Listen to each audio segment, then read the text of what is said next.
أعوذ بالله السميع العليم من الشيطان اللعين الرجيم.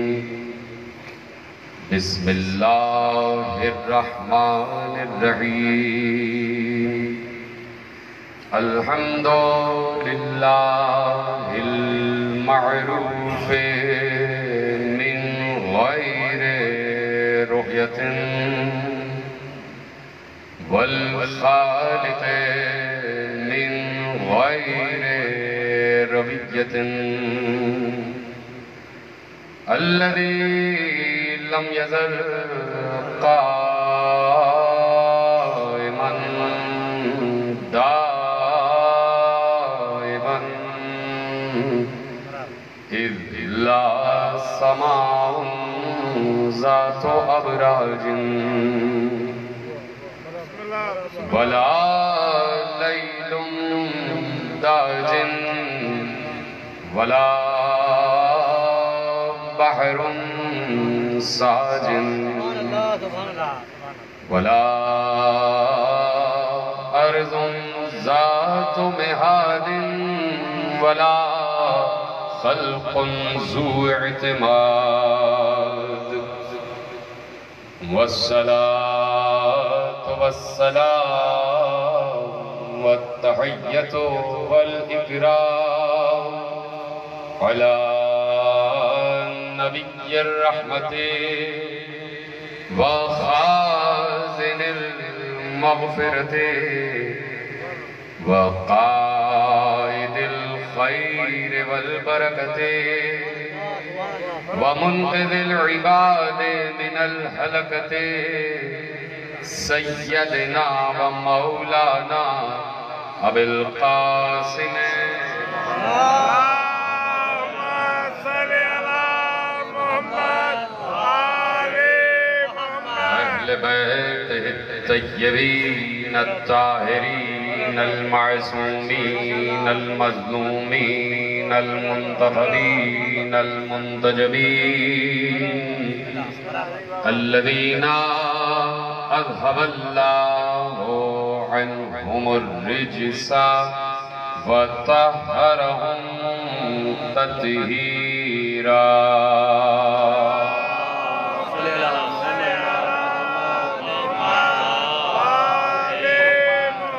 أما بعد فقد قال الله سبحانه وتعالى في محكم كتابه المجيد وفرقانه الحميد وقوله الحق.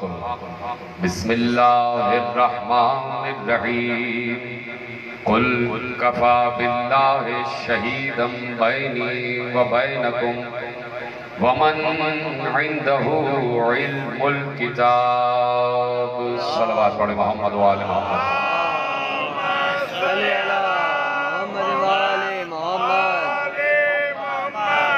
پروردگار عالم کا شکر ہے کہ اس نے ہمیں علی جیسا امام دے کر باقی دنیا کے اماموں سے بے نیاز کر دیا ہے اور اتنا ہمیں بلند ذوق اور شوق عنایت فرمایا ہے، اتنا ہمیں بلند ذوق سلیم عنایت فرمایا ہے. اللہ نے ہمارے شعور کو اتنا بلند کیا ہوا ہے، اللہ نے ہمارے ذوق کو اتنا بلند کیا ہوا ہے کہ ہمیں نام علی کے علاوہ کوئی نام اچھا بھی نہیں لگتا. میں نے یہ جملہ جان بوجھ کر اس لیے کہا کہ میں اس صحت میں دیکھنا چاہتا ہوں کہ کون نام علی سن کر خوش ہو رہا ہے. تو میں چہرے پڑھ کر پھر تقریر کے موضوع کا اندازہ لگاتا ہوں اور انتخاب کرتا ہوں. تو 3-4 چہرے ایسے ہیں کہ جو نام علی سن کے خوش نہیں نظر آئے. افسوس مجھے ہو رہا ہے 4-5 چہرے میں نے ایسے دیکھے کہ میں نے نام علی میں اتنا بڑا جملہ کہا لیکن وہ منہ بسورے بیٹھے رہے، گویا کہ گھڑی میں 12 بج چکے، ان کے چہروں پر بھی 12 بج رہے ہیں.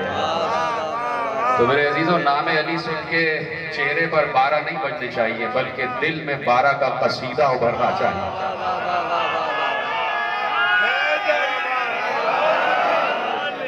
اجازت ہے گفتگو شروع کی جائے؟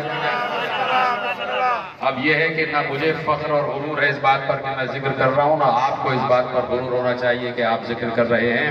میں ذکر نہیں کروں گا تو کوئی فرق نہیں پڑے گا علی کو، آپ ذکر نہیں سنیں گے تو علی کو کوئی فرق نہیں پڑے گا۔ یہاں سے میں علی علی کروں گا، اگر آپ وہاں سے بولیں گے تو اچھی بات ہے، اگر نہیں بولیں گے تو جبرائیل تو بول ہی رہا ہوتا ہے۔ اس لیے کیا ہی اچھا ہے کہ آپ بھی ملائکہ کے ساتھ شامل ہو جائیں، اور گفتگو ہو رہی ہے، اور یہاں پر مکتب اسلام کا ہر مکتب، ہر فرقہ موجود ہے، اور چاہتا ہوں کہ میں قرآن ہی کے ذریعے سے بات کرتا چلا جاؤں، اس لیے کہ قرآن آج تک گفتگو کر رہا ہے، اور قرآن گفتگو کر رہا ہے تو اپنی زبان سے نہیں کر رہا، کوئی زبان ہے جو قرآن بن کر گفتگو کر رہی ہے، تو اس زبان کو تلاش کرنے کی ضرورت ہے۔ یہ مجلس اذا اسی لیے برپا ہوتی ہے کہ دنیا کو بتایا جائے کہ حق کیا ہے۔ یہ بھی جملہ بڑا تھا، آپ نے آسانی سے سنا۔ یہ مجلس اس لیے برپا ہوتی ہے تاکہ جو ابھی تک حق کی طرف نہیں آئے ان کو حق کا پتہ بتا دیا جائے، اس لیے کہ پیغمبر نے کہہ دیا تھا، اور اب آپ دیکھیے کہ میں قریب ہو کے آپ سے بات کرنا چاہتا ہوں۔ حق کی اگر فہرست گنوائی جائے تو حق کی ایک طویل فہرست ہے، اور وہ فہرست کیا ہے؟ جب ہم اپنے کسی مردے کو زمین میں اتارتے ہیں، قبر میں اتارتے ہیں، تو تلقین اس کے سرانے پڑھائی جاتی ہے، اور تلقین میں حق کی فہرست گنوائی جاتی ہے، اور جانے والے کو بتایا جاتا ہے، بتایا نہیں جاتا، یاد دلایا جاتا ہے کہ تو زمین کے اوپر جب تھا تو علی علی کر رہا تھا، اب زمین کے اندر گیا ہے تو وہ سبق بھول نہ جانا، اس لیے اسے فہرست گنوائی جاتی ہے کہ بھائی دیکھو اب موت بھی حق ہے، صراط بھی حق ہے، میزان بھی حق ہے، منکر نکیر کے سوال بھی حق ہیں، حشر بھی حق ہے، نشر بھی حق ہے، جنت بھی حق ہے، جہنم بھی حق ہے، اور اس کے علاوہ پھر آپ کتابیں پڑھتے چلے جائیں تو حق کی ایک طویل فہرست ہے جو زمین سے شروع ہوتی ہے اور آسمان سے آگے بڑھتی چلی جاتی ہے۔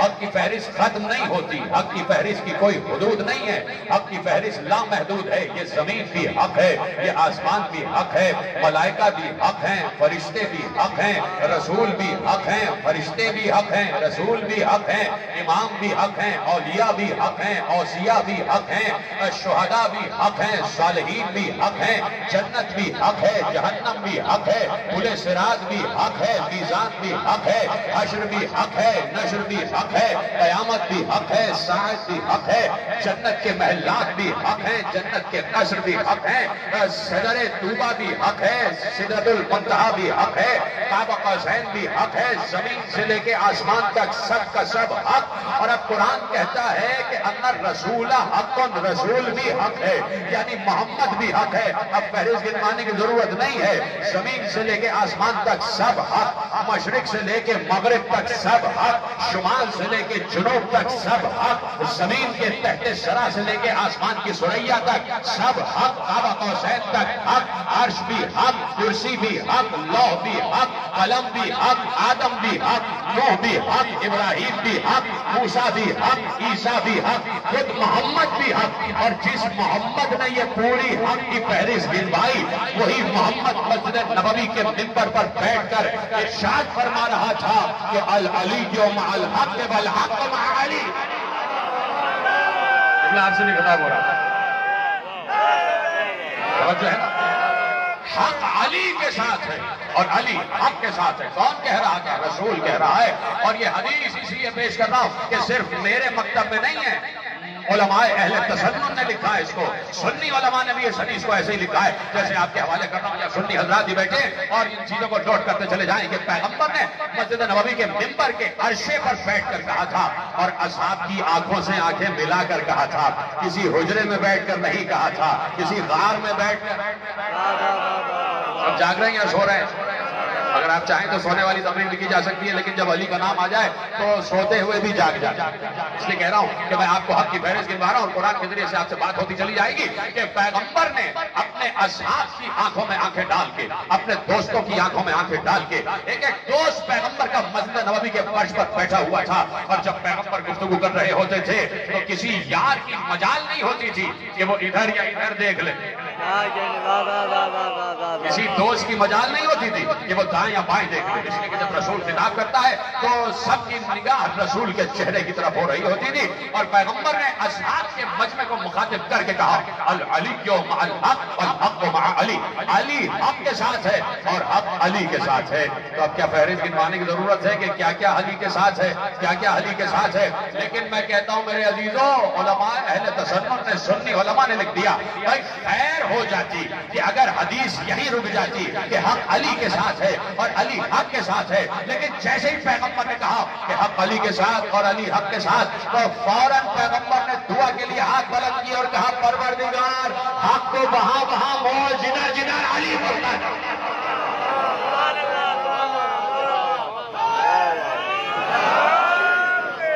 حق کو وہاں وہاں موڑ جدھر جدھر علی مڑتا جائے، جدھر جدھر علی مڑتا جائے۔ سلام ہو ہمارے علماء حقہ پر جنہوں نے یہ حدیثیں محفوظ کی، اور کبھی بھی ہمارے یہاں کوئی عالم علی کے مقابلے پہ آیا نہیں، وہ عالم نہیں ہے جو علی کے مقابلے پہ آ جائے، یا وہ عالم نہیں جو علی کے فضائل کو اپنے فضائل کہنے لگ جائے۔ ہمارے یہاں کے کلینی سے لے کے خمینی تک ہر عالم نے یہ حدیثیں ایسے ہی لکھی ہیں جو آپ کے حوالے ہو رہی ہیں، اور کن حالات میں لکھی ہیں کبھی ان پر بھی غور کیا کرو کہ کہیں قید میں بیٹھ کر لکھی ہے، جیل میں بیٹھ کر لکھی ہے، جابر اور قاہر جابر سلطان بادشاہوں کے ظلم سہتے ہوئے لکھی ہے، اور یہ حدیثیں تم تک آ گئی، اور تم ایسے سنو گے تو پھر ان علماء کا کیا ہوگا کہ جنہوں نے ان حالات میں حدیثیں پیش کی ہے۔ یہ حدیث کہ الحق مع علی وعلی مع الحق، حق علی کے ساتھ ہے اور علی حق کے ساتھ ہے، اور پروردگار حق کو وہاں وہاں موڑتا جا، جدھر جدھر علی مڑتا جائے۔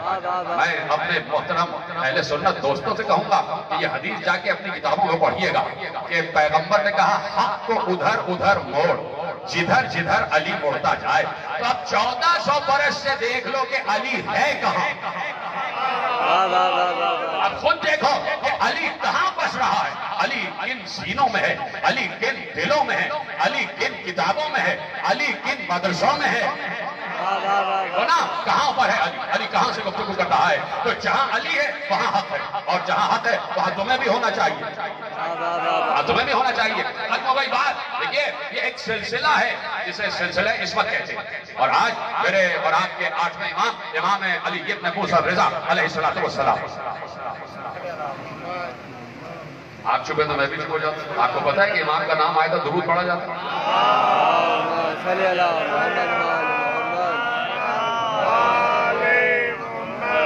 جب امام کا نام آئے تو بلند آواز سے درود پڑھا جاتا ہے۔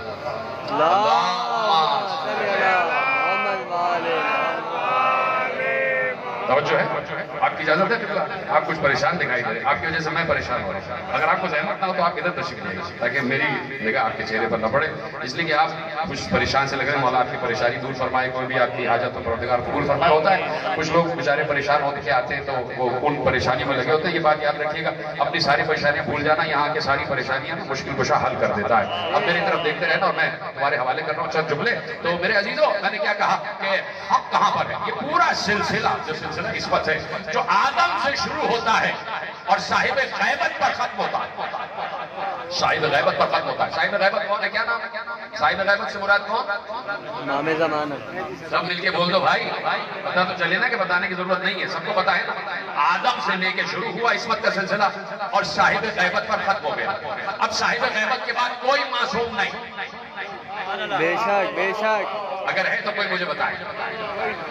صاحب غیبت کے بعد کوئی معصوم نہیں۔ اللہ نے عصمت کا سلسلہ صاحب غیبت پر ختم کر دیا، نبوت کی عصمت کا سلسلہ نبی محمد پر ختم کیا، امامت کی عصمت کا سلسلہ اس امام پر ختم کیا کہ جس کا نام لینے کی اجازت نہیں، امام کا نام لینے کی اجازت نہیں ہے، میم ہے میم دال کہہ دیا کرتے ہیں۔ توجہ فرما رہے ہو نا؟ تو اب وہاں سے ایک سلسلہ چلا۔ اب پوچھنا چاہتا ہوں، 1400 برس سے ہمارا سوال ہے عالم اسلام سے کہ معصوم بنتا ہے یا بنا کے بھیجا جاتا ہے؟ اب دیکھنا چاہتا ہوں کون میرا ساتھ دے رہا ہے کون نہیں دے رہا۔ میں اور تم مل کے کچھ سوالات عالم اسلام سے کرنا ہے۔ معصوم دنیا میں آگے بنے گا یا اللہ عصمت دیتا ہے؟ پہلا سوال تو یہ ہے عالم اسلام سے کہ کوئی معصوم بن نہیں سکتا، عصمت اکتسابی نہیں ہوتی، بے شک بے شک، عصمت اکتسابی نہیں ہوتی۔ ہاں کوئی اتنا تو متقی ہو سکتا ہے کہ اس سے کوئی گناہ سرزد نہ ہو، لیکن اس کے باوجود اس کے جسم کی نجاست اس کے ساتھ رہے گی۔ خدا کے لیے غور فرمائے، اتنی مشکل بات نہیں کر رہا۔ مثلاً کوئی بہت متقی ہے، بہت ہی زیادہ پرہیزگار ہے، لیکن جب اس کی موت ہو جائے گی اس کا جسم نجس ہو جائے گا۔ معصوم کے ساتھ ایسا نہیں ہے، معصوم کے ساتھ ایسا نہیں ہے۔ معصوم متقی بھی ہوتا ہے، پرہیزگار بھی ہوتا ہے، صاحب تطہیر بھی ہوتا ہے، اور عصمت اللہ دیتا ہے۔ عصمت اللہ دیتا ہے۔ عصمت کا کیا مطلب ہے؟ اس کا عصمت کا مطلب ہے محافظت، حفاظت کرنا۔ اللہ جسے معصوم بناتا ہے اس کا کیا مطلب ہے؟ کہ اللہ اس کی حفاظت کر رہا ہے۔ وہ کیسے حفاظت کرتا ہے؟ اس نے اپنی حفاظت کو علل اعلان دو چوک الفاظ میں اس وقت بیان کیا جب 5 چادر میں جمع ہو گئے۔ یہ طرح سلامت رکھے جس کے ہاتھ اٹھ رہے، خدا اس کو سلامت رکھے۔ جب 5 چادر میں اٹھ گئے تو چادر میں جمع ہو گئے تو اللہ نے عصمت کی تشریح کی، تعریف کی۔ کیا تعریف کی؟ کہ اے اہل بیت، اللہ نے تم سے رجس کو دور کر دیا۔ یہ نہیں کہا کہ تم کو رجس سے دور کیا، یہ نہیں کہا کہ تمہیں نجاست سے دور کیا، نہیں، نجاست کو تم سے دور کر دیا۔ دونوں میں فرق ہے میرے عزیزوں، دونوں جملوں میں فرق ہے۔ یہ نہیں کہا کہ اے اہل بیت تم کو نجاست سے دور کیا، بولا نا؟ کیا کہا؟ تم سے نجاست کو دور کیا۔ کبھی اس جملے کی ترجمہ تو کیا ہے، کبھی تفسیر پر پہنچے عالم اسلام؟ ہم اور آپ تو پہنچے ہوئے ہیں نا، لیکن میں عالم اسلام سے خطاب کر رہا ہوں کہ کیا کہا اللہ نے؟ بھائی علی شیر صاحب ہم ادھر تشریف لے آئیے، آگے آ جائیں، ادھر آ جائیں تشریف۔ جب ایسے ایسے چہرے عمدہ بیٹھے ہو تو دل چاہتا ہے کہ قریب آ جائیں۔ تو توجہ ہے میری جانب، سائی رحمان بھی تشریف لائے، خدا سلامت رکھے ان کو، آپ بھی تشریف لائے، خدا آپ کا سایہ سلامت رکھے۔ مل کے درود پڑھیں بابا سے بلند محمد والے محمد۔ اجازت ہے؟ اور 20 یا 25 منٹ کی بات ہے، اور میں چاہتا ہوں تیزی سے گفتگو آگے بڑھے اور یہ جو نوجوان ذہن بیٹھے ان کے پاس کوئی پیغام محفوظ ہو جائے۔ تو کبھی اس کی تشریح پر غور کیا ہے؟ ترجمہ تو سنتے ہو کہ انما یرید اللہ لیذھب عنکم الرجس اہل البیت ویطہرکم تطہیرا۔ اے اہل بیت، اللہ یہ چاہتا ہے کہ تمہیں ایسا پاک کر دے جو پاک کرنے کا حق ہے، اور تم سے نجاست کو دور کر دے۔ یہ نہیں کہا کہ تم کو نجاست سے دور کرے، لیکن دونوں جملوں میں فرق ہے، دونوں جملوں میں فرق ہے۔ اگر یہ کہہ دیتا نعوذ باللہ کہ تم کو نجاست سے دور کرے تو اس سے فکر پیدا ہوتی ہے کہ کبھی اہل بیت نجاست کے ساتھ تھے۔ سیدھے رہیں جو سمجھ گئے میں ان کو دعائیں دے رہا ہوں، یقین مانو، اور دعائیں تو اس وقت لیتے ہی جاؤ، اس لیے کہ اس وقت جتنی دعاؤں کی ضرورت ہے شاید اس سے پہلے کبھی نہ رہی ہو۔ توجہ ہے میری جانب ہے، ولی محمد شاہ صاحب سردار نصیر تشریف فرمائے، ان کے زیر سایہ بات ہو رہی ہے کہ اس سے یہ تاثر ابھرا۔ تو اب اللہ نے پیغام دیا کہ یہ تو طے ہے، دیکھو میرا جملہ ضائع نہ ہو جتنے لوگ بیٹھے، اللہ کہہ رہا ہے یہ تو طے ہے۔ اب تشریح کر رہا ہوں، ترجمہ نہیں کر رہا، تشریح کر رہا ہوں۔ یہ تو طے ہے اے اہل بیت کہ تم کبھی نجاست کے پاس نہیں جا سکتے، لیکن کبھی نجاست کی یہ جرت ہو سکتی ہے کہ تمہارے پاس آ جائے، سو ہم نے اسے تم سے دور کر دیا۔ جیتے رہے سلامت رہے، جیسے بول رہے ہیں اسی طرح بولتے چلے جائیں۔ ہم نے تم سے نجاست کو دور کر دیا، یعنی اب جہاں نجاست ہوگی وہاں اہل بیت نہیں ہوں گے۔ جملہ پلٹ لو، اور جہاں اہل بیت ہوں گے وہاں نجاست نہیں ہوگی۔ اس وقت شہباز قلندر کے دربار میں صاحبان تطہیر کا دروازہ کھلا ہوا ہے، جو آ گیا وہ نجس نہیں ہے، جو نہیں آیا وہ نجس ہے۔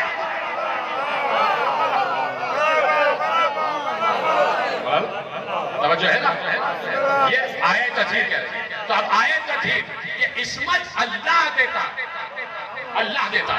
عصمت کی ایک اور شرط ہے، بیان کروں، اجازت ہے سب کی؟ خدا کا شکر ہے کہ آپ سب میرے ساتھ بیٹھے ہوئے، اور خدا آپ کے سالے کو قبول فرمائے، قبول ہو چکا ہے۔ اور یہ بات بھی یاد رکھنا، علم عباس کے سائے میں کہہ رہا ہوں، قلندر کی درگاہ میں عباس کے علم کے سائے میں کہہ رہا ہوں، جو دعا لے کے آئے ہو وہ تمہیں مل چکی، جو حاجت لے کے آئے ہو مل چکا، مل چکا۔ یہ نہیں ہے کہ ملے گا، یہ بات یاد رکھنا اور یقین سے جانا، جو حاجت لے کے آئے تو میں مل گیا۔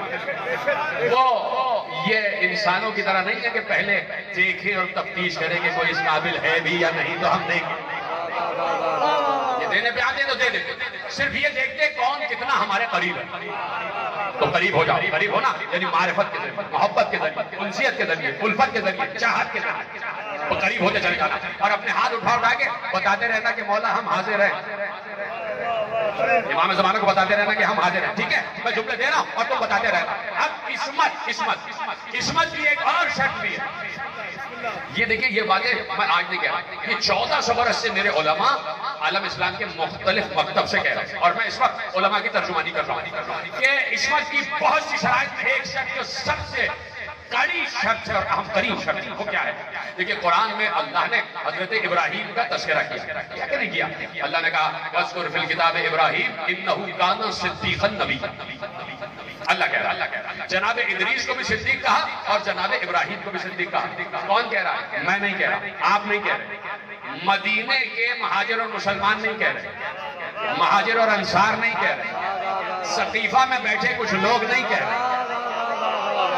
ابراہیم کو صدیق 1400 برس پہلے کے مسلمان مہاجر اور انصار نے نہیں کہا، ابراہیم کو صدیق اللہ نے کہا۔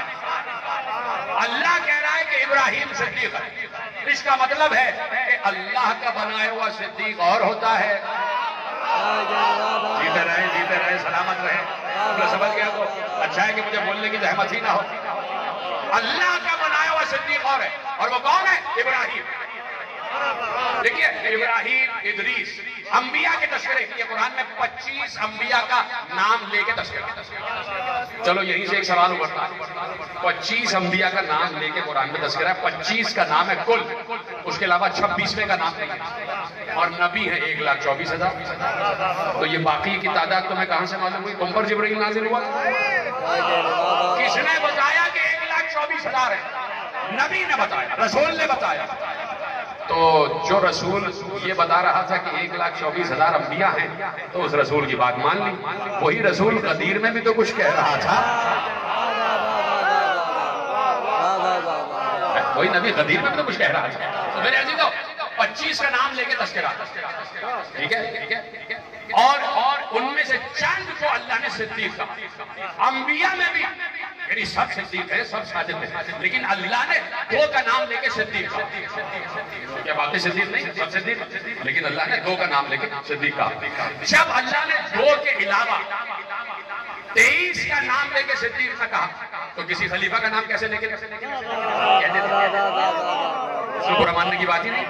یعنی اللہ نے نبی کو صدیق کہا۔ کون نبی؟ ابراہیم۔ وَاذْكُرْ فِي الْكِتَابِ إِبْرَاهِيمَ إِنَّهُ كَانَ صِدِّيقًا نَبِيًّا۔ اے نبی، اس کتاب میں ابراہیم کا تذکرہ کرا۔ إِنَّهُ كَانَ صِدِّيقًا نَبِيًّا۔ دیکھیے، میں جس مدرسے میں پڑھا تو مجھے یہ شرف حاصل ہے کہ وہ وہاں پر آقائے سلطانی علیہ الرحمہ، جو وہاں کے پرنسپل بھی تھے، پھر استاد بھی تھے، وہ آقائے خوئی کے براہ راست وکیل بھی تھے، مجتہد بھی تھے۔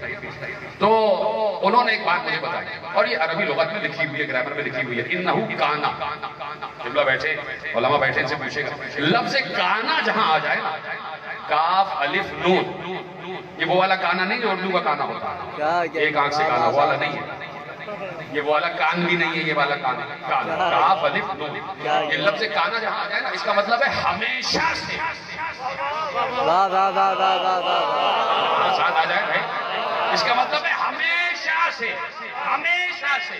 تو اب کیا آیا؟ انہو کانا صدیقا نبیّا، ابراہیم ہمیشہ سے صدیق تھا۔ ابھی میں تشریح کر دوں گا۔ پروردگار، تو نے جناب ابراہیم کو صدیق کیوں کہا؟ یہ صدیق ہونے کی شرط کیا ہے؟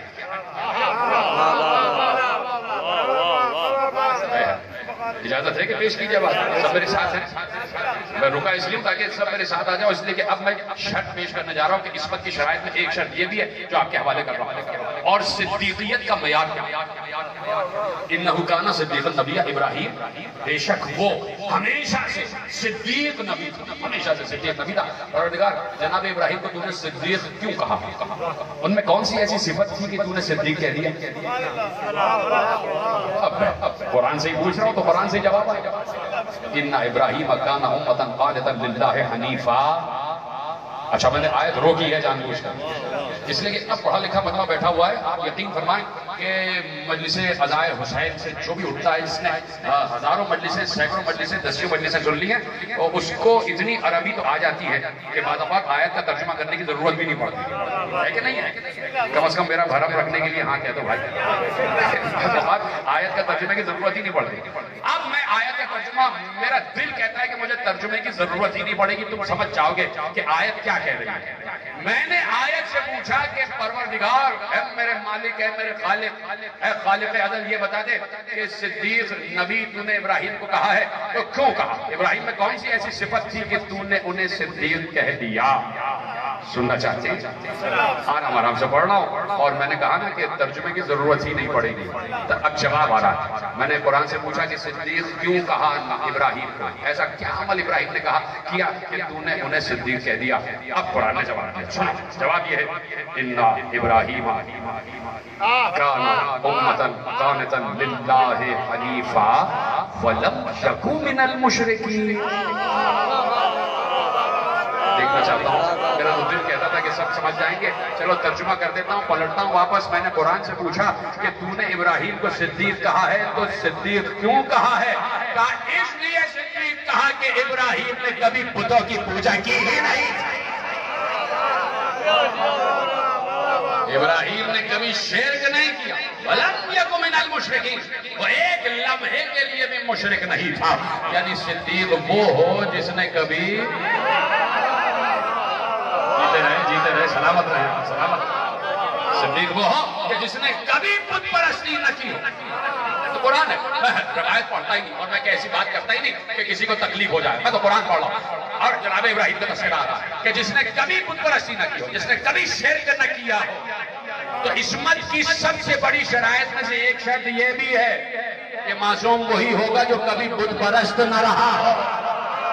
جیتے رہے سلامت رہے، ان کے ہاتھ اٹھ رہے، میں آپ کے لیے دعا کر رہا ہوں کہ جو کبھی بت پرست رہا۔ اور پھر عصمت کی شرائط، مسلسل شرائط جا کے پڑھیے گا، علامہ مجلسی رحمہ نے 50 صفات امامت و عصمت کے لکھے، وہ 50 صفات جو ظاہری صفات ہیں، تو مجھے اور آپ کو نظر آ رہی ہیں، جن میں یہ ہے کہ اچھا ایک سب سے بڑی صفت کہ الحجت من لا یقول لا ادری، کا حجت وہ ہے، معصوم وہ ہے، امام وہ ہے جو کبھی بھی یہ نہ کہے کہ میں نہیں جانتا۔ اچھا میں نے ترجمہ کیا تو آپ بڑے آسانی سے سن رہے ہیں، میں ذرا سا ترجمہ بدل دوں آپ کی اجازت سے۔ ترجمہ کیا کہا کہ حجت وہ ہے، امام وہ ہے، معصوم وہ ہے جو کبھی یہ نہ کہے کہ میں نہیں جانتا۔ یعنی حجت وہ ہے جو کبھی یہ نہ کہے کہ اگر وہ نہ ہوتے تو میں ہلاک ہو جاتا۔ اب حجت کے صفات علامہ مجلسی علیہ الرحمہ نے حجت کے صفات کہا، بھائی حجت وہ ہے کہ جو عالم، سب سے زیادہ عالم، سب سے زیادہ حسین ہو، اور کہیں بہت کثیر مجمع میں آ جائے تو اگر اس مجمع میں کوئی بہت بلند قامت بھی ہے تو جب معصوم آ جائے گا تو سب سے بلند قامت دکھائی دے گا، سب سے لمبے قد کا دکھائی دے گا۔ معصوم کی صفات میں سے معصوم حسین ہوتا ہے، اس سے حسین کوئی نہیں۔ کم از کم لطف تو لے لینا اس میں۔ جن کو احساس کمزوری ہوتا ہے کہ وہ حسین نہیں ہے، وہ علی کے حسن پر تعریف کر کے حسین ہو جائے۔ کتنے حسین چہرے بیٹھے، کتنے حسین چہرے بیٹھے، جو علی کے ذکر پہ مسکرا دے سمجھ لو حسین ہے، حسین ہے۔ توجہ ہے، کہا کہ سب سے زیادہ حسین ہوتا ہے، سب سے خوبصورت آواز کا مالک ہوتا ہے، سب سے بلند قامت ہوتا ہے، سب سے زیادہ عالم ہوتا ہے، اس سے بڑا کوئی عالم نہیں ہوتا۔ کہا جب سو جائے جیسے جاگتے میں دیکھتا ہے ویسے ہی سوتے میں دیکھتا ہے، جیسے اس کی آنکھ سامنے دیکھتی ہے ویسے ہی پیچھے دیکھتی ہے۔ معصوم کے جسم پر کبھی مکھی نہیں بیٹھتی۔ 50 صفات جا کے پڑھ لینا، ابھی موضوع نہیں ہے، 50 صفات لکھیں اور جا کے آپ پڑھ لینا کہ یہ ہے عصمت کی شرائط۔ تو اب ان کم از کم 50 صفات پر جو پورا اترے، وہ کہے کہ میں معصوم ہوں، وہ کہے کہ میں حجت ہوں۔ ہم تو 1400 برس سے عالم اسلام سے کہہ رہے ہیں کہ بھائی یہ صفات ہے، پیغمبر معصوم تھے اور پیغمبر نے کاندھے پہ علی کو بلند کیا اس لیے کہ علی پیغمبر جیسے معصوم تھے۔ اب جو علی کے معیار پر پورا اترے، جو علی کے معیار پر پورا جو علی جیسا ہو اسے مانا جائے گا، اس کو تسلیم کیا جائے گا۔ تو اب عصمت کے شرائط آدم سے توجہ، آدم سے لے کے خاتم تک، جناب آدم، جناب نوح، جناب ابراہیم، جناب موسیٰ، جناب عیسیٰ، جناب سلیمان۔ چلو سب تذکرے چھوڑتا ہوں، ایک ایک تقریر پوری ہو جائے اس پر، بس صرف 5 منٹ آپ کے لیتا ہوں اور یہی سے گفتگو اپنے آخری مراحل میں داخل ہوگا۔ جناب سلیمان اللہ کا وہ نبی جس نے اللہ سے ملک مانگا، رب اغفر لی وہب لی ملکا لا ینبغی لأحد من بعدی، پروردگار مجھے بخش دے، میری مغفرت فرما اور مجھے ایسا ملک عطا کر جو تو نے کسی کو نہ دیا۔ جناب سلیمان ملک سلیمان مشہور ہے۔ جناب سلیمان نے اللہ سے ملک مانگا، اللہ نے دے دیا۔ کیا ملک دیا؟ یہ نہیں یہ چھوٹے موٹے پاکستان اور ہندوستان جیسا کوئی ملک، یہ تو کوئی بھی قبضہ کر کے، کوئی بھی دھاندلی کر کے، کوئی بھی عوام کے حقوق کھا کے لے سکتا۔ اور کم از کم حسینیت جو ہے نا، حسینیت جس کے لیے ہم بیٹھے ہیں، وہ ہمیں سب سے بڑا سبق یہ دیتی ہے کہ ظالم کے آگے ڈٹ جاؤ اور کلمہ اظہار حق کی جرأت ہونی چاہیے۔ اس وقت بھی آپ دیکھ رہے ہیں کہ کس طریقے سے کم از کم میرا صوبہ سندھ جن مخدوش حالات کا شکار ہے، کوئی صوبہ ایسا شکار نہیں جو حالات سندھ کے ہیں۔ کم از کم تعلیم یہاں نہیں ہے، صفائی ستھرائی یہاں نہیں، پانی یہاں نہیں، بجلی یہاں نہیں۔ اور اب اس کرونا، اس جعلی کرونا کی وجہ سے دیکھیں، کرونا ہے، کووڈ-19 ہے، ایگزسٹ کرتا ہے، وائرس ہے، اس سے احتیاط ضروری ہے، سب کچھ ہے، لیکن جو بیمار ہوتا ہے اسے آپ کہاں بھیجتے ہیں؟ ہسپتال بھیجتے ہیں۔ کسی بیمار کو آپ ہسپتال بھیجتے ہیں؟ اچھا آپ ہسپتال ہی بند کر دیں، آپ ہسپتال پہ تالا لگا کہ نہیں صاحب یہ وائرس والے آ گئے، ہسپتال پہ تالا لگ جائے گا، تو کوئی شفا یاب ہوگا؟ سب مل کے جواب مل کے آگے نہیں بڑھیں گے۔ اگر شفا خانے اور ہسپتال کو ہی تالا لگا دیا تو کوئی ٹھیک نہیں ہوگا، کوئی شفا یاب نہیں ہوگا۔ یہی ہم حکومت کو بتانے کی کوشش کر رہے ہیں۔ نجف بھی ہسپتال ہے، کربلا بھی ہسپتال ہے، یہ شہباز قلندر کا مزار بھی ہسپتال ہے۔ ہسپتال میں تالے لگا رہے اور پھر چاہ رہے ہو کہ لوگ ٹھیک ہو جائیں۔ بازار کھلے ہوئے ہیں، بازار کھلے ہوئے ہیں، اور یہ جتنے ممبران اسمبلی ہیں یہ اپنی نجی زندگی میں ایس او پیز کو فالو ہی نہیں کر رہے۔ میں اس سے بڑھ کے اور کچھ نہیں کہہ سکتا، صحیح رحمان سب سمجھ رہے ہیں، سمجھے؟ اپنی نجی زندگی میں، پرائیویٹ لائف میں یہ کرونا سے نہیں ڈر رہے۔ یہ باہر آکے ماسک واک لگا لیا انہوں نے تاکہ یہ آپ کو بتا دے کہ کرونا ہے اور دنیا کو بتا دے کہ اتنے مریض ہو گئے، ہمیں پیسے بھیجو، ہمیں پیسے بھیجو، علاج کرنا۔ بھائی ہے، سب کچھ ہے، اس پر ہم بھی یقین کرتے ہیں اور ہم حکومت کے ایس او پیز کو فالو کر رہے ہیں۔ آج بھی ہمارے جتنے بھی یہ کون سی انجمن ہے ہماری عزاداران حسین، خدا ان تمام اراکین کو سلامت رکھے اور ان کی توفیقات میں اضافہ فرمائے، انہوں نے بھی گورنمنٹ کی ایس او پیز پر فالو کیا ہوا، عمل کیا ہوا ہے۔ سب سینیٹائز ہو کے آ رہے ہیں، انہوں نے کراس بھی لگائے ہوئے اور سب کو پتہ ہے کہ کس طرح بیٹھنا ہے۔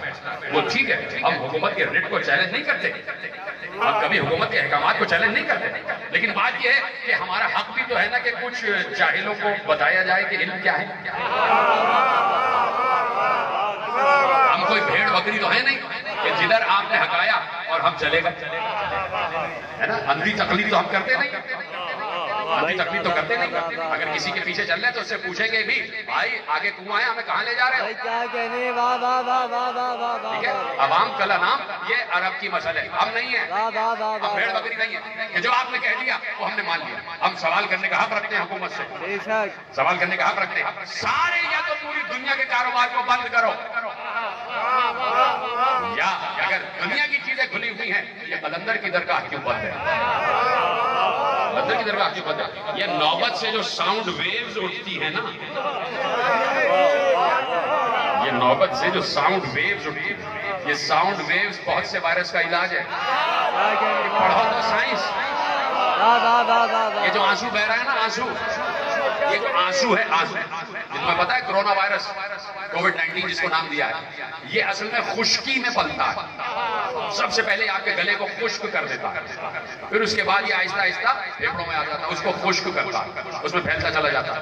یہ خشکی میں پلتا ہے، اس لیے آپ کو کہا جا رہا ہے بار بار پانی پیو، گرم پانی پیو، یہ سب کرو نا، اس لیے یہ خشکی میں پلتا ہے۔ اگر خشکی دور کر دی جائے یہ ختم ہو جائے گا۔ تو کیا گرم پانی، کیا قہوہ اور کیا یہ سب چیزیں جو خشکی کو ختم کرتی ہیں. ہم کہہ رہے ہیں کہ ہمیں پتا ہے کہ ایک بار مجلس میں آ کے ہائے حسین کہہ کے ایک آنسو بہ جاتا ہے. تو یہ آنسو بھائی میڈیکل سائنس پڑھ رہا ہوں، عقیدہ نہیں پڑھ رہا. یہ آنسو ایسے ہی نہیں بن جاتا، آنسو ایسے نہیں بنتا. 20 قطرے خون کے ملتے ہیں تو ایک قطرہ آنسو کا بنتا ہے. یہ بات یاد رکھنا. آنسو اس طرح بنتا ہے کہ پہلے کسی کے لفظ کان سے ٹکراتے ہیں، وہ لفظ کان سے ٹکرانے کے بعد دل پر اثر کرتے ہیں. دل پر اثر کرتے ہیں تو جذبات کو برانگیختہ کرتے ہیں، اور جب جذبات برانگیختہ ہوتے ہیں تو خون کی روانی بڑھنا شروع ہو جاتی ہے، اور دماغ دل سے کہتا ہے جلدی جلدی خون بناؤ، اس لیے کہ آنسو بنانا. خون تیزی سے دوڑنا شروع ہو جاتا ہے، تیزی سے دوڑنا شروع ہو جاتا ہے، آنسو بننا شروع ہو جاتا ہے. آنسو ہوتے ہوتے ہوتے آپ کی آنکھوں سے چلتا ہے ناک کے ذریعے سے حلق تک آتا ہے، اور پھر یہ باہر آ کے دوبارہ آنکھ کے ذریعے سے باہر آ جاتا ہے. تو یہ آنسو آپ کے حلق کو بھی تر کر رہا ہوتا ہے، ناک کو بھی تر کر رہا ہوتا ہے، آنکھ کو بھی تر کر رہا ہوتا ہے. میں کہہ بھی گیا، آپ چپ بیٹھے رہے. یہ آنسو وائرس کا علاج ہے، وائرس کا علاج ہے. یہ جو میں نے کہا کہ نوبت بج رہی ہے، یہ نوبت ساؤنڈ ویو دے رہی ہے، تو پتہ ہی نہیں کہ نوبت کہتی کیا ہے. اگر معلوم ہو جائے نا کہ اس نوبت کا پیغام کیا تو تم خود سمجھ جاؤ گے. اس لیے کہ جو یہ نوبت بجاتے رہے ان کو نہیں پتا، تو تمہیں کیا پتا ہوگا کہ نوبت کیا کہہ رہی ہے. اب بتاؤ نوبت کیا کون بجاتے رہے. میں ان کی بات نہیں کر رہا جو یہاں بجا رہے ہیں. یہ نوبت شروع کہاں سے ہوئی؟ شروع کہاں سے؟ جب مسجد نبوی بن گئی تو لوگوں نے کہا کہ لوگوں کو نماز کے لیے بلائے کیسے جائے، کس طرح نماز کے لیے بلایا جائے. توجہ ہے میری جانب، پریشان تو نہیں ہوگا، سب کے سب ہے نا میرے ساتھ. یہ باتیں بھی کبھی سنا کرو تاکہ باہر جا کے کبھی گفتگو تو کرو. میں ولی محمد شاہ صاحب کے ساتھ بیٹھا ہوتا ہوں، یہی باتیں ہو رہی ہوتی ہیں. خدا سلامت رکھے، ان کا سایہ سلامت رکھے، ان کے بھائیوں کو پروردگار سلامت رکھے، مصطفیٰ شاہ صاحب کو، مونی شاہ صاحب کو، اور ہمارے شاہ حسین صاحب کو. توجہ ہے آپ کی سب میری جانب ہے نا، اس لیے کہہ رہا ہوں میری طرف متوجہ رہنا. کہ کہا بھئی یہ لوگوں کو مسجد میں نماز کے لیے کیسے بلایا جائے. کسی نے کہا بھئی وہ جو عیسائی گھنٹہ بجا کے بلاتے ہیں ویسے، تو رسول اللہ نے کہا نہیں، وہ عیسائیوں کو نہیں. کہا بھئی یہودی بلاتے ہیں نوبت بجا کے، نوبت بجا کے یہودی اپنی عبادت کے لیے بلاتے ہیں. رسول اللہ نے کہا نہیں. پھر کیسے رسول اللہ نے کہا بلال تم مسجد کی چھت پہ چڑھ جاؤ اور اذان کرو. اب ایسے بلایا جائے گا. رسول اللہ نے طریقہ بتایا ویسے بلایا جائے گا. تو یہ نوبت جو ہے یہ یہودی بجایا کرتے ہیں اپنے اپنے عبادت خانوں میں بلانے کے لیے. جیسے عیسائیوں کے عبادت خانے کو گرجا کہا جاتا ہے، ٹھیک ہے، ویسے ہی یہودیوں کے عبادت خانے کو سنگوگ کہا جاتا ہے. تو وہ اپنے عبادت خانوں میں عبادت کے لیے بلایا کرتے تھے نوبت بجا بجا کے. ان کو خود نہیں پتا کہ یہ نوبت کہہ کیا رہی ہے، خود نہیں پتا کہ نوبت کیا کہہ رہی ہے. اب ایک مرتبہ اسی لیے تو علی کو ماننے میں فخر کرتے ہیں، غرور کرتے ہیں کہ علی جیسا کوئی ہو تو لے آؤ. 1400 برس ہو گئے اب تک تو کوئی نہ لائے. اس لیے علی پر فخر ہے، اس لیے نام علی پر فخر ہے کہ علی میرے مولا علی جا رہے ہیں.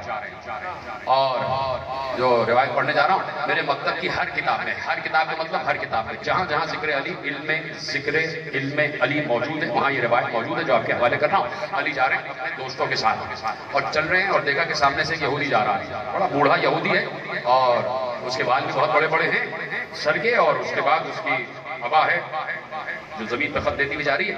اس کے ہاتھ میں ایک ناقوس سا نوبت جو وہ بجاتا. علی نے کہا کہ اللہ اکبر. کیسے سنو گے؟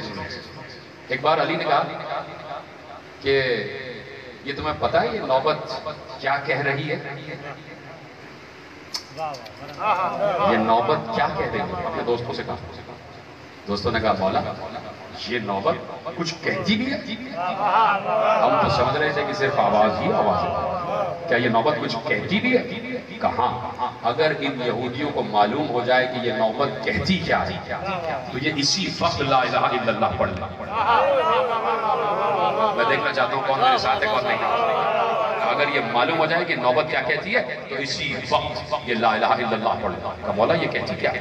کہ اس میں سے پیغام نکلتا ہے، اس میں سے توحید کا پیغام بلند ہوتا ہے، اس میں سے توحید کا پیغام، اس میں سے یہ پیغام ہے کہ یہ دنیا فانی ہے، جو آیا ہے اسے جانا ہے، جو جائے گا وہ قبر کا پیبند بنے گا. دنیا کے لوگوں سے کہتی ہے کہ ذرا غور کرو کہ کیوں آئے ہو، کس لیے آئے ہو، کب تک رہو گے، کہاں جاؤ گے. کہ یہ نوبت یہ کہہ رہی ہے، ترجمہ میں نے پہلے کر دیا. تو مولا کیا کہتی ہے؟ اب یہ نوبت جو شہباز قلندر کے مزار میں بجتی ہے، کہ تمہارے سندھ کے جو حکومت کے کچھ منسٹرز ہیں نا، ان تک جا کے یہ پیغام دو کہ صرف پیسہ ہی سب کچھ نہیں ہوتا. قبر میں 2 گز کفن لے کے جاؤ گے اور 2 گز کی زمین سے آگے زمین نہیں ملے گی، آگے زمین نہیں ملے گی. تو کبھی سوچو بھی، کبھی روحانیت کی طرف بھی آؤ، کبھی اللہ کی طرف بھی آؤ، کبھی رسول اللہ کی طرف بھی آؤ. حکومت کا مطلب صرف یہ نہیں ہے کہ تم دنیا داری کی طرف نکل جاؤ. کبھی دیکھو تو کہ ہو کیا رہا ہے. یہ جو یہاں نوبت بج رہی ہے تو یہ نوبت کیا کہہ رہی ہے؟ علی نے بتایا، کہا نوبت کہہ رہی ہے سبحان اللہ حقا حقا، سبحان اللہ حقا حقا، ان المولا صمد یبقى یحلم ان رفقا برفقا، لولا حلمه كنا نشقى یا مولانا لا تهلكنا فتداركنا واستخدمنا واشتغلنا واستفدنا. یا ابن الدنیا محلا محلا، یا ابن الدنیا قرنا قرنا، یا ابن الدنیا وزنا وزنا، یا ابن الدنیا دقا دقا، یا ذا منزا کمزا هذا لسنا نرجو ننجو نخشى. سبحان اللہ حقا حقا. یہ جو بج رہی ہے نوبت، اس میں سے اللہ کی الوہیت کا پیغام بلند ہوگا. اور علی سے زیادہ سچا اس روئے ارض میں کوئی دیکھا نہیں. مجھے تو یقین ہے، تمہیں یقین ہو یا نہ ہو، تم جانو تمہاری قبر جانے. جب علی نے کہا ہے تو ایسا ہے. آگے بتاؤ یار باب اختیار کو. یہ جو تمہارے حکومت میں کچھ منسٹرز بیٹھے ہوئے ہیں جو علی کا نام لے کے منسٹر بنے، اور اس کو بھی بتاؤ کہ یہ نوبت توحید کا پیغام دے رہی ہے. اور جہاں توحید کا پیغام آ جائے وہاں کوئی نجس وائرس آ نہیں سکتا. جو ہے میری جانب ہے، تو اس لیے میں نے کہا کہ سب کو دعائیں دے رہا ہوں، سب محفوظ رہو. خدا تمہیں علم عباس کے سائے میں رکھے، خدا تمہیں چادر صحرا کے سائے میں رکھے، خدا تمہیں کربلا والوں کے سائے میں رکھے، تمہیں ہر بلا آفت ناگہانی سے محفوظ رکھے، ہر وبا سے محفوظ رکھے، ہر مرض سے محفوظ رکھے. میں دعا دے چکا، اب تم میرے ساتھ آ جاؤ، اب میرے ساتھ آ جاؤ. یہ جہاں تک میں تمہیں لے کے آنا چاہ رہا ہوں کہ جناب سلیمان کو اللہ نے ملک عطا کیا، اور جناب سلیمان کے کہنے پر عطا کیا، اور کہا کہ ہم نے ملک سلیمان عطا کیا. کون سا ملک؟ یہیں سے تو بات موڑی تھی بھائی کہ یہ چھوٹا موٹا ملک نہیں، اللہ نے ملک دیا. ہم نے ملک دیا، اور ایسا ملک دیا کہ ہر مخلوق سلیمان کی اطاعت گزار بنے. پرندے بھی سلیمان کے فرما بردار، حشرات الارض بھی سلیمان کے فرما بردار، حیوانات بھی سلیمان کے فرما بردار، چوپائے بھی سلیمان کے فرما بردار، یہاں تک کہ ہوا بھی سلیمان کی فرما بردار. تخت دے دیا ہم نے 2.5 میل لمبا، 3.5 میل چوڑا، اور ہوا میں وہ تخت بلند ہوتا تھا، اور جتنی رفتار سے جناب سلیمان کہتے اتنی رفتار سے لے کے جاتا. کبھی کسی ایسے ملک میں پہنچ جاتے جہاں ابھی سورج غروب ہو رہا ہوتا، اور اس کے فوراً بعد دوسرے ملک میں پہنچتے وہی سورج طلوع ہو رہا ہوتا. 2 وقت ایسے ملکوں میں پہنچے جہاں 2 وقت مل رہے تھے، ایک طرف دن ہے ایک طرف رات. ایسے جناب سلیمان کو ملک عظیم عطا ہو گیا. جناب سلیمان پرندوں کی بولیوں کا علم جانتے تھے. اور علم نہ منصب الچائے، یہ کہہ دیا کہ اللہ نے ہمیں پرندوں کی بولیوں کا علم عطا کیا. توجہ ہے، وقت ہو رہی ہے بات. اللہ نے ہمیں پرندوں کی بولیوں کا علم عطا کیا. جب پرندوں کی بولیوں کا علم جانتے ہیں تو جنات کی بولیوں کا علم بھی جانتے ہیں. تمام انسانوں میں جتنی زبانیں بولی جاتی ہیں ان کا بھی علم جانتے ہیں. ہر مخلوق کی ضرورت کا علم جانتے ہیں کہ اس کو حاجت کیا ہے. دنیا میں جتنے انسان ہیں سب انسانوں کی نیت کیا ہے وہ بھی جانتے ہیں. شک تو نہیں ہے آپ کو اس میں کوئی؟ اگر ہے تو مجھے بتا دیجئے کہ نہیں جناب سلیمان کو یہ علم نہیں ہے. سب کو یقین ہے نا کہ سلیمان نبی ہے، اور اللہ نے کہہ دیا، اللہ کے نبی نے کہہ دیا کہ علمنا منطق الطیر، کہ اللہ نے ہمیں پرندوں کی بولیوں کا علم عطا کیا. جو پرندہ جو بولی بولتا ہے ہم اس کا علم رکھتے ہیں. تو اس مجلس ایک پہچان یہ بھی ہے کہ وہ بولیوں کا علم بھی رکھیں. کیا کہنے وہ ہر زبان جانتا ہے. معصوم وہ ہے جو ہر زبان جانتا ہے، ہر زبان سن بھی لے سمجھ بھی لے اور اسی زبان میں جواب بھی دے دے. اس کو کہتے ہیں معصوم. تو اب انبیاء معصوم اور انبیاء کے پاس علم. ایسے میں ختم ہو رہی ہے بات. ایسے میں جناب سلیمان کا تخت اڑا. اڑنے کے بعد جناب سلیمان نے دیکھا کہ تخت پر ایک جگہ دھوپ آ رہی. جناب سلیمان نے اٹھ کے دیکھا کہ پرندوں نے تو سایہ کیا ہوا. جناب سلیمان کا تخت جب اڑتا تھا تو پرندے اپنے پروں سے سایہ کیے رہے تھے. کہ سلیمان کے تخت پر دھوپ نہ ہے، لیکن ایک جگہ سے دھوپ آ رہی تھی۔ جناب سلیمان نے دیکھا یہاں سے کون پرندہ غائب؟ کہا ہدہد غائب، ہدہد غائب۔ جناب سلیمان جلال میں آ کے کہتے ہیں یہ ہدہد کہاں گیا اور میری مرضی کے بغیر اپنی جگہ کیوں چھوڑی؟ اس کا مطلب ہے کہ جب پیغمبر کی مرضی کے بغیر کوئی جگہ چھوڑ دے تو پیغمبر جلال میں آ جاتا ہے۔ تو سمجھ گئے ہم کو میرا سلام ہے بھائی، جلال میں آ میری مرضی کے بغیر جگہ کیوں چھوڑی؟ ابھی یہ باتیں ہو رہی تھی کہ ہدہد آ گئی۔ جناب سلیمان نے اس سے جلال میں پوچھا کہاں تھا اور میری مرضی کے بغیر کیسے گیا؟ یا رسول اللہ، یا نبی اللہ، یا نبی اللہ، اے اللہ کے نبی، میں یہ دیکھنا چاہتا تھا کہ آپ کی مملکت سے آگے بھی کوئی مملکت ہے۔ کتنا خطرناک سوال ہو گیا کہ جناب سلیمان کہہ رہے ہیں کہ اللہ نے مجھے ملک عطا کیا اور ہدہد کہہ رہا ہے کہ میں یہ دیکھنا چاہتا تھا کہ آپ کی مملکت کے آگے بھی کوئی ملک ہے۔ جناب سلیمان نے کہا اچھا تو گیا؟ کہا کہا کچھ دیکھا؟ کہاں دیکھا؟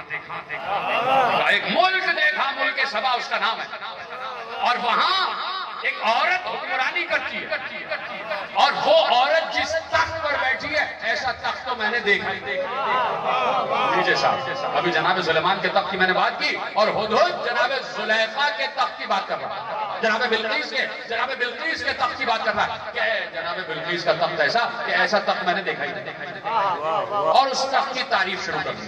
کب وہ ہے اس میں لال و جواہر جڑے ہوئے، سونے چاندی سے بنا ہوا ہے، اس کے پائے ایسے ہیں، اس کا مقبل ایسا ہے، اس کے کمبرے ایسے ہیں، اس میں سے جب سورج کی کرن پڑتی ہے تو معلوم ہوتا ہے کہ سورج زمین پر ابھر آیا اور رات کو لگتا ہے کہ ستارے اور اس نے جناب تاکنے کے بعد کا ہے کوئی جو اس تخت کو بات ہی ختم ہو گئی۔ شان نبوت سے بیٹھے ہوئے اور کہہ رہے ہیں کوئی جو اس تخت کو میرے پاس لے آئے۔ قال عفریت من الجن انا آتیک بہی قبل ان تقوم من مقامک۔ جنوں میں سے ایک عفریت بولا کہ میں لے آؤں گا۔ کہا کتنی دیر میں لائے گا؟ کہا اس سے پہلے کہ آپ کا دربار برخاست ہو میں لے آؤں گا۔ جناب سلیمان نے کہا بہت دیر ہے، اس طرف دیکھا بھی نہیں، کہا بہت دیر ہے، اور کوئی ہے؟ کوئی ہے؟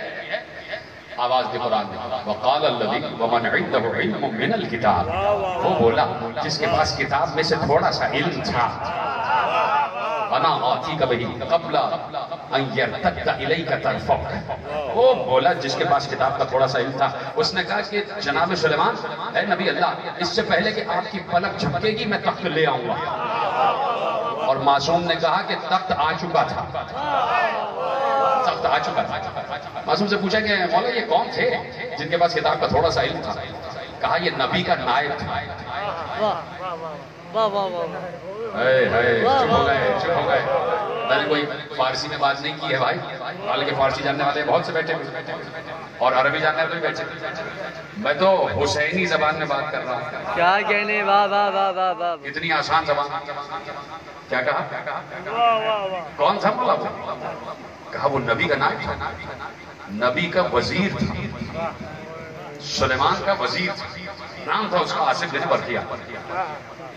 اچھا آصف بن برخیہ، اتنا علم اس کے پاس کہ پلک بھی نہیں جھپکی کہ تخت آ گیا۔ تو ہم بھی تو 1400 برس سے امت سے یہی کہہ رہے ہیں کہ جس نبی کے وزیر کے پاس اتنا علم ہوگا کیا اس نبی کے پاس علم نہیں ہوگا؟ کہ جناب سلیمان وہ علم نہیں رکھتے تھے کہ وہ اشارہ کرتے اور آ جاتا تھا؟ میں پوچھنا چاہتا ہوں جواب دو ہاں یا نہیں؟ کیا جناب سلیمان کے پاس علم نہیں تھا؟ کیا جناب سلیمان کے پاس طاقت نہیں تھی؟ کیا جناب سلیمان کے پاس قدرت نہیں تھی؟ کیا جناب سلیمان کے پاس اختیار نہیں تھا؟ جب ان کے وزیر کے پاس یہ علم ہے تو کیا نبی کے پاس علم نہیں ہوگا؟ تو نبی کیوں نہیں لے آیا؟ نبی کیوں نہیں لے آیا؟ تو اب جا کے جناب سلیمان سے پوچھ لینا کہ جناب سلیمان آپ کے وزیر کے پاس اتنا علم ہے تو آپ کے پاس بھی تھا تو آپ کیوں نہ لے آئے؟ کسی اور سے کیوں کہا؟ وزیر سے کیوں کہا؟ کہا ہی اس لیے تاکہ تمہیں پتہ چل جائے کہ نبی کا وزیر ہوتا کیسا ہے۔ جملہ بدل دوں تاکہ تمہیں معلوم ہو جائے کہ معصوم کا نائب ہوتا کیسا ہے۔ حجت کا نائب بھی وہ ہو جس کے صفات حجت جیسے ہو، کیا کہنے؟ واہ واہ واہ واہ، جس کے صفات حجت جیسے ہو۔ وہ سلیمان کا وزیر آصف بن برخیہ کہ جہاں قدرت نے کہہ دیا وَمَنْ عِنْدَهُ عِلْمٌ مِّنَ الْكِتَابِ، اور یہ محمد کا وزیر علی کہ جہاں کہہ دیا کہ وہ آصف تھا جس کے پاس کتاب میں سے علم تھا، یہ علی ہے جس کے پاس پوری کتاب کا علم ہے۔ جی آپ سلامت رہے. بس ختم کر رہا ہوں میں بات. جس کے پاس پوری کتاب کا علم تو جس کے پاس تھوڑی سی کتاب کا علم ہو وہ چشمے زدن میں یہ کام کر سکتا ہے. تو جس کے پاس پوری کتاب کا علم ہو کیا وہ ایک وقت میں 40 جگہ نہیں ہو سکتا؟ کیا وہ مردوں کو زندہ نہیں کر سکتا؟ کیا وہ سورج کو پلٹا نہیں سکتا؟ کیا وہ تارا اتار نہیں سکتا؟ عالم اسلام سے سوال کر رہا ہوں, 72 فرقوں کے علماء سے سوال کر رہا ہوں کہ جس کے پاس پوری کتاب کا علم ہے وہ یہ سارے کام کر سکتا ہے نہیں کر سکتا؟ مجھے سب بولیوں کا علم بھی آتا. حج کا مجمع ہے, ختم ہو رہی ہے بات, حج کا مجمع ہے. اور ہر حج کے بعد کچھ چاہنے والے ایسے ہوتے تھے کہ اس دور کے امام کی خدمت میں ضرور آتے. میرا اور آپ کا 8واں امام امام علی ابن موسیٰ رضا علیہ السلام حج کے بعد بیٹھے ہوئے ہیں.